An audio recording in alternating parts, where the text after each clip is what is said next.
ఉన్నాడు దేవుడు నా జీవితంలో. దేవుడు మన జీవితంలో ఉన్నాడంటే మనం అన్నిసార్లు కంఫర్ట్ జోన్లో ఉండం, కష్టాలు వస్తాయి. యేసు ప్రభులో ఉండటం అంటే సంతోషంగా సుఖంగా బతకడం కాదు. ఆయన ఏమంటున్నాడు, మీరు నా సిలువను మొయ్యాలి, నేను చేసినట్టు చేయాలి, నాకన్నా గొప్ప కార్యాలు చేస్తారంటే ఆయన కూడా గొప్పగా హింసించబడతాం, తిట్టబడతాం. ఏమేమి చెప్తుందంటే శోధించబడిన మీదట మనం సువర్ణంగా మారుతాం. సో అలాగ మనం శోధించబడినప్పుడు ఇంకా సువర్ణంగా మారుతాం. ఇలా తిరిగి వచ్చినప్పుడు ఇంకా మనం గొప్పగా మారుతాం. సో మన శోధనలో ఉన్నాం ఇప్పుడు, కానీ తిరిగి వచ్చేటప్పుడు ఇంకా సువర్ణంగా అవుతాం. ఒక శిల్పి ఒక శిల్పాన్ని చెక్కుతుంటే రాయి మీద మొదటి అది బాగుంటుందా? కాదే. అసలు ఆ రాయిని చూడగానే మనకు అనిపిస్తుంది, ఏంట్రా ఈ రాయి, మనకి ఒక రాయే, కానీ ఒక శిల్పికి అది ఒక రూపం, అది ఒక అందమైన రూపం. అరే ఎంత అందంగా మార్చాలని చూస్తాడు. సో ఆ రాయిని చెక్కుతాడు, ఫస్ట్ ఒక రూపాన్ని తీసుకొస్తాడు, కానీ ఆ రూపంలో కూడా కొన్ని మార్పులు చేయాలి, మార్పులు చేస్తాడు.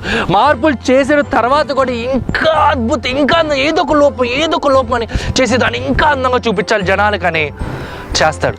తర్వాత ఒకరోజు ఆ రాయిని ఇక్కడ పెడితే, చూసారు ఈ బీచ్లో మనం ఎన్నో రాళ్ళు చూస్తున్నాం. ఇప్పుడు ఈ రాయిని ఏదో ఒక దాన్ని మనం చెక్కితే, ఆ చెక్కిన దాని తర్వాత ఎవరైనా ఇక్కడికి వచ్చి చూస్తే, అరే ఈ శిల్పం ఇక్కడ లేదే, ఇది రాయి కదా, ఇక్కడ రాయి ఉండాలి, శిల్పం ఎట్లా తెచ్చిపెట్టారు అని అనుకుంటాం.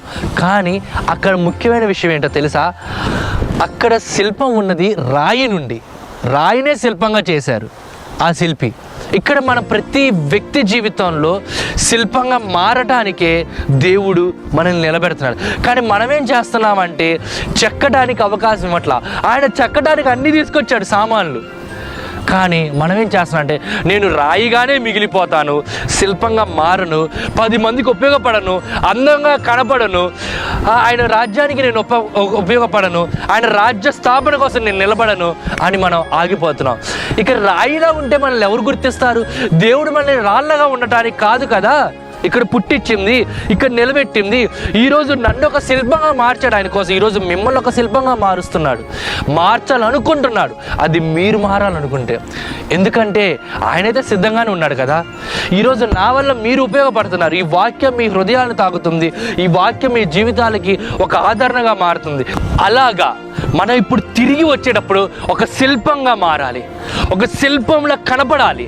అప్పుడే అందరూ మనల్ని చూసి, అరే ఇతేంట్రా, మనం ఇప్పుడు ఇతన్ని చూసాం, లేకపోతే ఈమెను చూసాం, వీళ్ళు ఇలా లేరే, వీళ్ళు రాళ్ళలా ఉన్నారు, ఎలా మారారా శిల్పంగా అంటే అది దేవుడు చెక్కిన శిల్పం. మనుషులు